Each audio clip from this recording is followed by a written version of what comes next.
Hey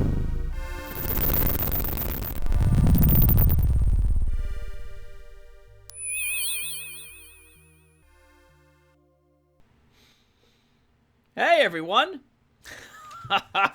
What an amazing introduction! God, it's been 20 something years since I have last seen that introduction. Holy crap! But today, I am taking the opportunity to dust this game out of my GOG library.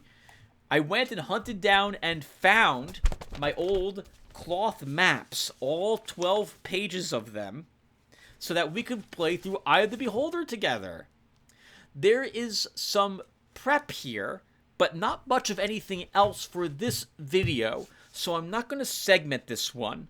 We're going to talk a little bit about Eye of the Beholder, what type of game it is, and why we're playing it, along with any special stuff that I'll be doing while we play this game. And then this video is mostly going to be me asking you guys if you would like to be part of the adventuring group that is going to be exploring the sewer system under the city of Waterdeep. I don't know why, by the way, the Lords of Waterdeep are sending a group of like level 3s down into the sewer system. That seems like a phenomenal way to get them killed. But we have the power of saving and reloading on our side, which will help us get through the nightmare that is at least level 4 that's waiting for them. I don't think I don't remember the giant spiders in level 4, Eye of the Beholder. I remember hating them. We're going to hate them together, everyone, as we play through this game together. Eye of the Beholder is a first-person, real-time, grid-based dungeon crawler. It would be appropriate to say that Legend of Grimrock was based around this game. As far as I'm aware, Eye of the Beholder is the first one of those types of games in existence. We will see the enemy on screen, like we can see what direction they're facing or moving. We have a three-dimensional representation of the dungeon we are in, and we will have 4 adventurers that we are going to create here. I think we can have up to 6, because we can find NPCs around in the world. And we will adventure together and try to defeat the evil within the lowest level, level 12 of the sewer of... Well, it's not really a sewer system that's waiting for us down at the lowest level. It will change as we proceed downward. But we'll say the sewer system to keep some of this stuff a secret. It has been 20-something years since I have last played through Eye of the Beholder, everyone. It has been a long time. But I have my graph paper maps in front of me that I created way back then, and I did an amazing job with what is drawn in front of me. At the end of this series, I will show you the maps I've got. I am really impressed with the amount of detail I put into these. Holy flipping crap. I can't believe it. But it gives me an excuse to try it and make sure and see how accurate my maps are, I suppose, in regards to the world that I'm going to find myself adventuring in. I have beaten this game. I remember things about this game that I should not remember, since the last time I played it was like 20-something years ago. But I remember most of what we're going to encounter if I stop to dwell on the game. So I'm not expecting too much out of the ordinary for the Eye of the Beholder. But it has been a long time since I last played through it together, so some bits might surprise me. I have beaten this game multiple times, but again, the last time I played through it was some 20-odd years ago. This is also the first in a series of 3 games, and I have played and beaten the second Eye of the Beholder, though I only remember beating it once, a very, very long time ago as well, and I never played the third game. I have heard the third one in the series is not as good as the first 2, but my intention is to play through all 3 of them with a group of adventurers. To that end, I am asking anyone who shows up at this video, assuming of course you find this video, and assuming it hasn't been uploaded for longer than like 2 or 3 days, if you would like to have a character created after you in this game. If you would, let me know in the comments section down below if you would like to be present, what you want your name to be, what race you would like to be, and what class you would like your character to be. This game, I guess we'll go ahead and click on Start New Party. The power of video editing is going to let me get through this. This is like the 30th time I'm trying to record this. God, please. I just want to describe to the viewers how to do, how this is going to work. All right, so before actually I go ahead and begin talking about the races and classes that are available in this game, I should talk about you asking to be part of this adventuring group. The last time I did this was with the Legend of Grimrock game, and I had more people ask to be in the adventuring group than the adventuring group allows you to create. Here in this game, we are allowed 4 characters, no more than 4. We will find NPCs in the game as we proceed onward, but we will be creating 4 of them. The 4 we create will be the 4 I intend to bring through the entire game series as well. Now, if we get more people asking to be in the adventuring group, then I have spots. So if we get like 6 people asking to be a named person in this world, we obviously only have 4 spots. I will see who wants to be what type of class, and based upon that, I will have to we will roll a dice to determine which of you make it into the group. I apologize in advance. I would very much like to have everyone in the adventure group, like a whole pile of like 18 adventurers, an army going to the sewer system to beat the snot out of the kobolds we'll find in the first level. But I can't. I have to choose 4 of you, and I don't want to play favorites.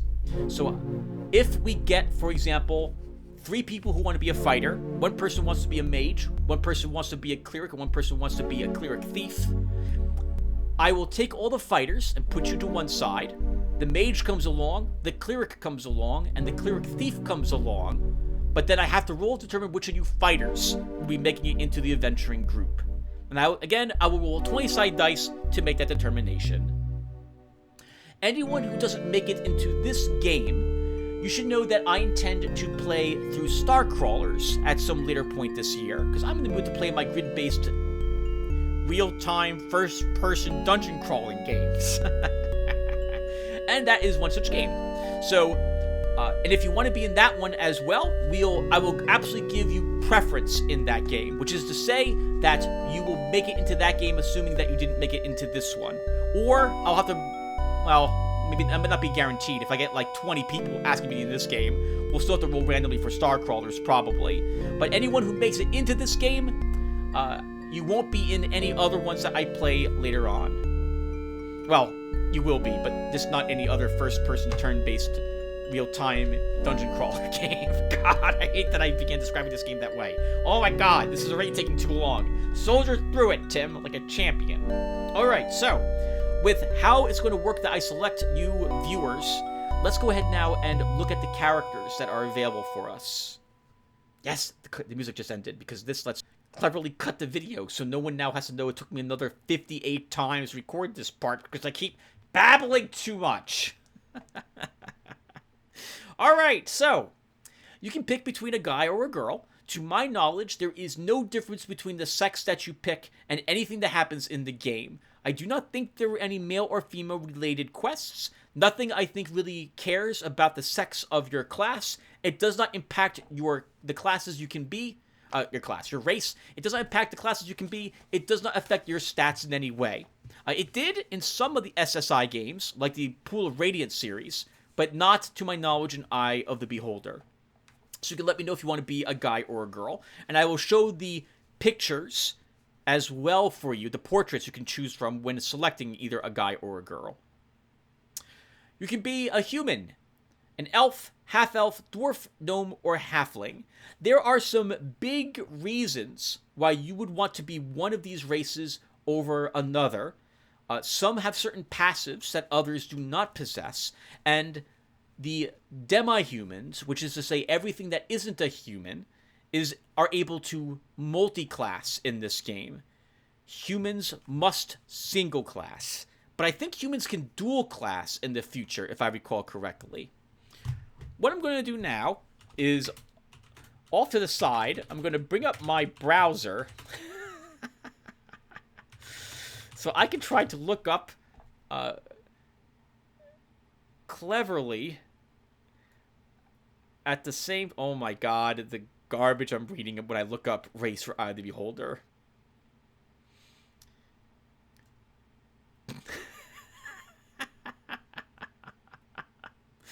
Alright, well, this is... okay. I will try my best to describe what I remember about this then, about these races. First off, humans can be any of these classes. And I suppose at this point I have to describe classes. So we're going to describe classes before races. Fighter is a guy who could use a sword, a shield, a mace, a warhammer, any type of weapon that they find, ranged or melee. They can wear any type of armor that they find. As well, they can wield a shield. They have the most hit points, or rather, they have fighter hit points. They can have the highest levels of strength as a statistic in the game as well. Or rather, it's a fighter class. Fighters, rangers, and paladins all share those attributes. Can wield any weapon, can wear any armor, has the most hit points, can level their strength stat higher than any other class in the game. So that's the fighter. The ranger, however, unlike the fighter, I believe gains access to a limited set of thief abilities, and at the higher levels are able to cast some spells. I think they gain access to cleric spells, but they might get access to mage spells also. I can't remember. It's been an age. I don't think I ever picked a ranger as a class for my character to be, but they won't gain access to spell casting early on. They will have that comes around level 7 or so, if I recall correctly. A paladin can only be selected by a human. It's the only class that is human. What's what I'm looking for? Inclusive, exclusive. It's human exclusive. A paladin can heal naturally with a laying on hands ability that he can do once every 24 hours. He is immune to diseases, if I recall correctly, and can cure other people of diseases. And later on, he will be able to turn undead as if he was a cleric, and he will be able to cast clerical spells as well. A mage is, well, a wizard. He casts things like fireballs and lightning bolts. Later on, cold spells and other powerful ranged AoE spells as well. Early on, they are quite fragile, and they have the least amount of hit points compared to any other class, and they don't do so well hitting enemies. They can't wear heavy armor either, and cannot use a shield, nor can they use most weapons. But a mage's spells are very powerful. Early on, you will be kind of cultivating your mage, keeping the back, trying to avoid having him take too much damage, using spells very selectively, but they can become extraordinarily powerful later on. A cleric is like a priest. They can wear, I believe, any type of armor. They can wield a shield. They are limited to using non-sharp weaponry. So they have to use like a sling, or they have to use like a mace or warhammer as weapons. They can't use bows and arrows, can't throw daggers, can't use swords, for example. They gain access to divine magic, which is different than what the mage get access to. They can heal wounds, they can create food, they can cast protective spells on your party. Later on, they'll be able to neutralize poisons as well that are on people. So, very useful to have a cleric. And thieves, I don't think thieves actually get very much in this game. I would hazard that you don't really need a thief in the Eye of the Beholder series. Normally in Dungeons & Dragons 2nd Edition, thieves will let you find and disarm traps. They can detect noise, listening for enemies that are coming in advance, or listen at doorways to see what's inside a room. They can hide in shadows and backstab, but in the Eye of the Beholder series, I think it's really just lockpicking, and that's only a handful of times. Still, a thief is useful, and they level quickly. When it comes to hit points as well and combat potential, clerics are better than thieves. Thieves are better than mages. Clerics have less hit points than fighters, but more than thieves. Thieves have more hit points than mages, and mages have the least amount of hit points. Thieves also cannot wear any type of armor, but they can wield, I think, all the weaponry they find in the Eye of the Beholder series. And in particular, can also use ranged weaponries, like bows or slings as well. Hey, holy crap, I think I did a good job explaining all the classes. So now let me cut this part off. Okay, I had to bring up the PDF, the manual, so I could find races. If you look up race preference online, you get things you don't want to read about. don't, don't do it. Oh my God, what? I looked up I Beholder races. God, what a nightmare that turned out to be in just a few minutes of me trying to understand what I was looking at. I just wanted to know what perks they have in the video game. All right, so let's cover all of the different races. So, humans. There ain't nothing special about humans, but they have no perks, but they have no penalties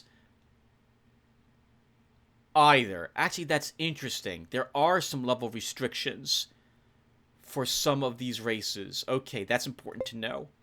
In any case, humans are the only class race, as I said, who can be a paladin. Other than that, there are no other bonuses or penalties to the human race, other than they also cannot multi-class. The first race described in the manual are dwarves. Dwarves are allowed to have +1 more max constitution, so their constitution score can be a 19 instead of an 18. Their charisma is always at -1, so they cannot have an 18 charisma. They have to have a 17 charisma. Sorry, dwarves, you're just not as pretty. That's all there is to it. For level restrictions, they cannot be higher than a level 10 cleric, but there is no restriction on their fighter or thief classes. That's all of the benefits that are listed. Oh, it says that they have a better resistance to spells as well as poisons, so they probably have some benefit to their saving throws, which isn't described in the manual here, but is mentioned in the manual, so you should expect that to be the case for them. For elves, they receive a +1 to hit, and we're talking about pure elves here, not half-elves. Elves receive a +1 to hit with all types of bows, long and short swords as well. They are extremely resistant to sleep and charm spells, according to the manual here. I don't recall actually any sleep or charm spells being cast by any enemies, but there you have it. They get a +1 to their maximum dexterity, so they can have a dexterity of 19. They also suffer a -1 to their constitution, however. That's not too bad, assuming that you're not picking a fighter for them. There are no level restrictions on any of these classes that they can pick. Interesting, not even the cleric, so they can be a high-level cleric if they single cleric. But note that they can't multi-class a cleric with any of the other classes. For gnomes, I never actually played a gnome in any game. Gnomes get a +1 to their intelligence and a -1 to their wisdom. They are limited if they choose the cleric class to being 9th level there. They can't go higher than that. I should probably talk about what that means. So, as the game progresses, your characters gain levels. You need a certain amount of experience points, and then you have leveled up. It turns out that some of these races are limited in what max level they can reach in certain classes. So when I say that their max level is like 10 for a cleric, in the case of the dwarf, that means that once they hit level 10, they can't get any more experience in that class. So if you picked a pure cleric class for the dwarf, that would limit them to level 10. They cannot go any higher than that. They do not gain any more experience points at that point. If you dual class, though, they can still gain experience in the other class, even if they don't gain any in the class that they have maxed out. I suppose this also lets me explain a little bit about single classes versus multi-class. So any experience points our adventurers get are split between all the adventurers that are still alive in the party. If a character is multi-classed, the experience that they then earn is also split evenly amongst the classes that they have taken. So if you gain 10 experience points and your class is a fighter, then you get 10 experience points. If you're a fighter cleric, then you earn 5 experience points towards your fighter class and 5 towards your cleric class. This is important because different classes level at different rates in the game as well, with thieves leveling the fastest. I think it's thieves, clerics, fighters, rangers? Mages, paladins, I think, is the order of it. So for half-elves have the greatest selection of all the combined classes. As you can see, they can mix all of them together, and can even pick fighter cleric mage if you want to go nuts. Just say, you know what?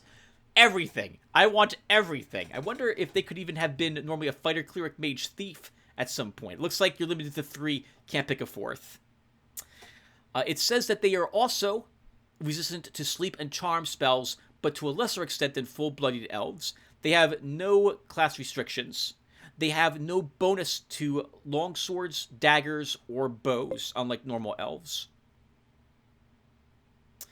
Lastly, there are the halflings.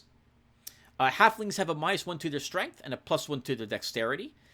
They are limited to 8th level clerics and 9th level fighters. Oh, God, it's awful.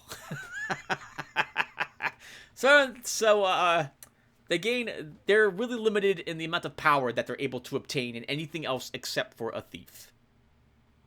They have a innate magic resistance and gain a +1 bonus with slings. Oh, that's interesting. Very Tolkien, apparently, at the time when this game was made.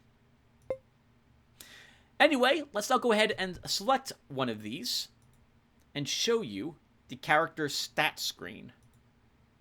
Oh, right. We'll get to choose an alignment. So I'm going to go ahead and say that I will choose an alignment for your characters. I'm going to pick either neutral or good alignments for the characters in this group. No one's going to be an evil character. This is in part because if we end up having a paladin at some point, he will not adventure with evil characters. This means that if we create a paladin, no other characters that we create can be evil. And if we create an evil character, we're not allowed to create a paladin either. And I don't remember if we can find a paladin as an NPC as we adventure forward in the adventure. But I'm not going to allow anyone to be evil. And I will just choose different alignments for our characters. If you do have an alignment preference of the good or neutral varieties, tell me and I will make your character that alignment as well. Obviously, though, if you want to be a paladin, you must be lawful good. So, we have strength, intelligence, wisdom, dex, con, and charisma as the stats. I'm guessing that other people who have played this game up here on the YouTubes have always given all their characters 18 to all their statistics, but I'm not going to do that. I'm going to have some sort of point-buy system when I create your characters, but I'm going to create your characters for you, though, as opposed to you guys telling me what you want your stats to be. I won't gimp you, so don't worry about that, but you're probably not going to have, like if you're a fighter, you're not going to have an 18-0-0 strength with an 18 constitution and an 18 dex. No, it's going to be a little more, it's going to have a little more variety than that. In this way, we're not the best, most optimum, amazing level 3 characters ever in the existence of Waterdeep. So it'll be a little more realistic. But what I will, realistic? A little less powerful for us. Probably a lot more less powerful if I get it my way. I will, however, be adjusting your hit points to make sure that you have the maximum amount of hit points you're allowed to have at level 3. That I will do for all the characters. In any case, here are the portraits that the guys can choose from. So I'm going to scroll through these, and you guys can tell me if there's a picture in particular you like.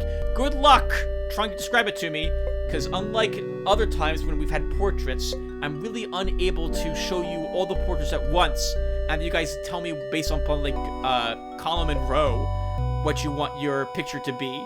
So just do your best to tell me what you want your character to look like in the portrait, and I'll do like which of these you want, and I'll do my best to select it. I have heard it is possible to add custom portraits to the game, but I have no clue how to do that, and so we're just going to stick with these portraits. Look at that evil-looking guy. He's pretty cool looking. really red. I'm assuming that there's some sort of, like, magma he's standing over. He's looking into some sort of special orb. This guy must be a gnome based on the size of his nose and the pointy ears. I don't think dwarves have pointy ears in the Forgotten Realms world setting. It's probably not good of me to say, but I assume this guy has pointed ears, but dark hair and a mustache. I assume he's a half-elf. That's a gnome. Look at that. Well, no, actually, that guy could be a dwarf. Not pointy ears. Actually, he's probably a dwarf. Ooh, look at that big, mean guy with that beard and mustache. He looks pretty impressive. Yes! Look at that face. That's amazing. That is one serious-looking dwarf. So is this guy right here, too. I remember always choosing the guy in the purple for my pure mage class. Way back when. Alright, everyone. And that does it for the portraits for the men. Let's go ahead and choose someone. So the way it's supposed to work is that you keep re-rolling until you have the stats you want and the hit points you want. This actually would have been a good mage with the 17 intelligence. And then when you finally are happy with what you have, you keep. But realistically, it would take you probably forever for this to actually come up with something that would be considered useful. Actually, this isn't that bad, but he's not special at all. In 2nd edition Dungeons and Dragons, you don't really get any perks for having anything in a stat that's less than a 15. So here, he's on the cusp of being good, but he's still not anywhere near exceptional in anything. Though he did roll a decent amount of hit points for a fighter. In any case, we're not going to cover this for too much longer.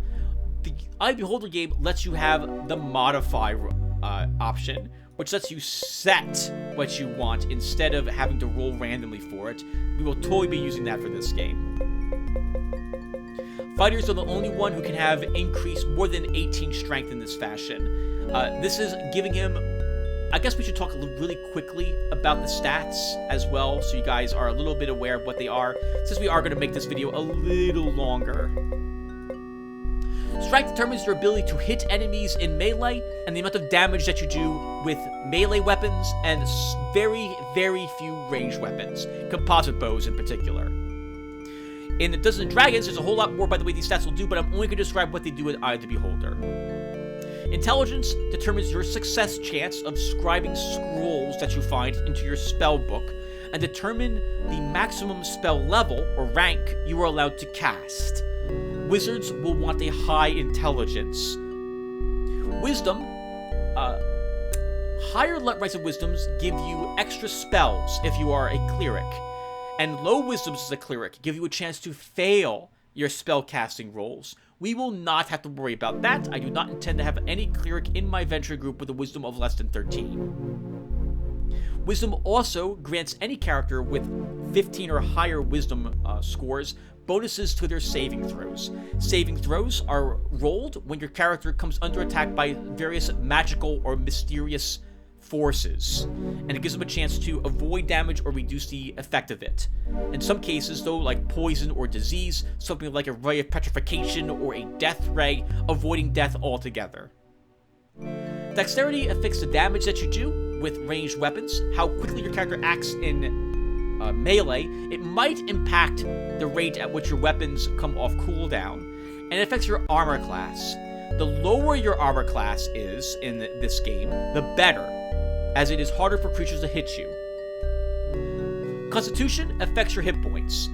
In the case of fighters, 17 and 18 and 19 will grant you more hit points than it would if you were a not fighter class.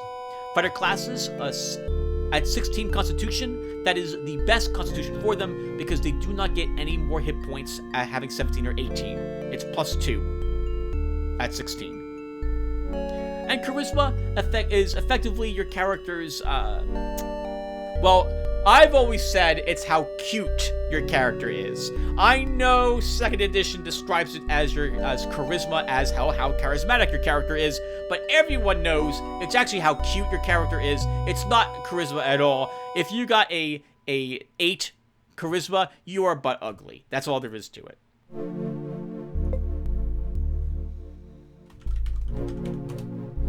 All right, so that was the male portraits. Let's go ahead and look at the girls.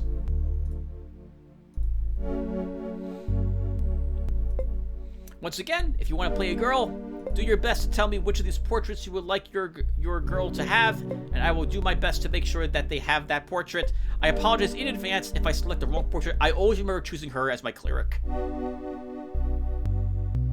every time. I always chose her. I like the short black hair she's got.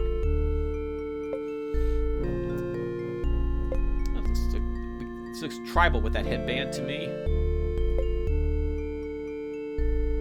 I like her lipstick. Matches her hair color very well. Very important that you are color coordinated.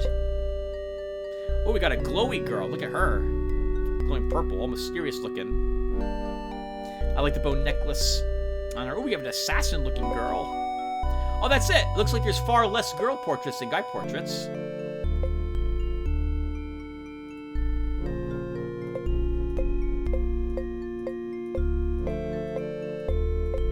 All right. Oh my God. Look at this character. This is amazing. Low hit points, but this is a fantastic character. 18 intelligence, 17 wisdom, 15 dex. That's acceptable. 17 charisma for a... Oh, I just hit roll? Holy crap. Yeah, we'll just cheat a little bit and give her max hit points so she doesn't die in a single hit. Anyway, that will do it, everyone, for this video. I can't think of... If I missed anything, I'm so sorry. I will try to cover anything I missed in the next video. But one more time, if you would like to be a character in the adventuring group, tell me in the comments below, and we'll go ahead and get you added. Tell me what name you would like me to use. If you don't, I'll assume that you just want your name on the YouTube to be in. Assuming your name... I would like some actual adventurous names. So if your name is like... Noob Killer 586. I'm not gonna have that as your name. Please tell me a different name to use. And then, if you care, tell me what class, race, and alignment you would like to be, and I will take care of the rest for you. And if we get more again, then if I get more than 4 people asking to be in the group, I will try to have you added to a future game instead. I will, at the very least, be playing through Starcrawlers, I'm hoping, at some other point during this year, and we'll probably play through another type of game of this sort in the future, though I don't know very many others I have, but I'm sure I have more. I think I have... Nope, I'm going to start babbling. I'm going to stop there. So once again, let me know if you want in this, and we'll go ahead and get you added in. Otherwise, that's it for this video. In the next one, we'll be creating our adventurers and starting the game. So, I hope to see you guys there, and thanks for watching, everyone.